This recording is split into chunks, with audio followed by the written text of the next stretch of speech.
মহান ভক্তদের সেবার দ্বারা দম্ভ। সেবা করতে গেলে কি করতে হয়? বাথরুম পরিষ্কার করতে হয়, মেজে পরিষ্কার করতে হয়, রান্না করতে হয়, ঝাড়ু দিতে হয়, মেজে পরিষ্কার করতে হয়, বিনম্র সেবা করতে হয়। অহংকার নিয়ে তো সেবা হয় না। তো যদি আমরা দম্ভ বা অহংকার থেকে মুক্তি পেতে চাই, তাহলে বিনম্র চিত্তে ভক্তদের সেবা, প্রভুপাদের সেবা। এই মৌন অবলম্বন, এখানে বাংলায় লেখা এরকম, মৌন অবলম্বনের দ্বারা যোগের অন্তরায়। কেউ বুঝেছেন এর মানে কি?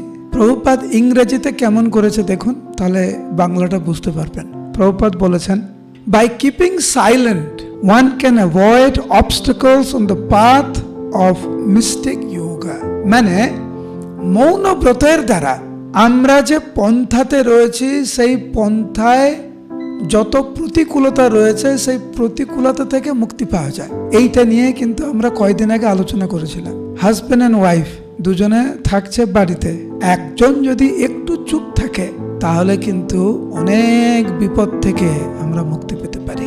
দুইজনে যদি চুপ থাকে, ঝগড়ার সময় তো খুব ভালো। এই দুইজন যদি মৌনব্রত না করতে পারে, কমপক্ষে একজন যদি মৌনব্রত করে, তাহলে দেখবেন সমস্যাগুলো খুব তাড়াতাড়ি সমাধান হয়ে যায়।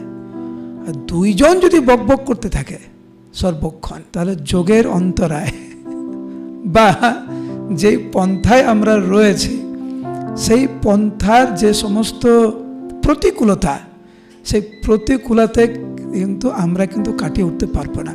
আমি আপনাকে একটা কথা বলতে পারি, সেটা হচ্ছে কেবলমাত্র একজন বলছে তো একজনকে শুনতে হবে, তাই না?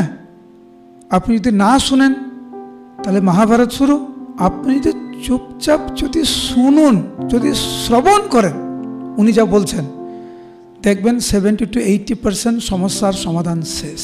আপনি শুধু মৌনব্রত ধারণ করে শুধু শ্রবণ করেছেন। যারা ম্যানেজমেন্টে আছেন, যারা গৃহস্থ জীবনে আছেন, বা যে কোনো সম্পর্কে নারদ মুনির এই উপদেশটি হৃদয়ে ধারণ করুন। কম কথা বলুন, যখন কৃষ্ণ কথা বলার সময় হবে বলতে থাকুন। সাংসারিক জীবনে মৌনব্রত পালনের মহিমা অনেক, ওনাকে বলতে দেন, আপনি অনেক ভালো থাকবেন। আপনি যদি ভালো থাকতে চান, ওনাকে বলতে দেন, আপনি শুধু শুনতে থাকুন, সোজা কথা।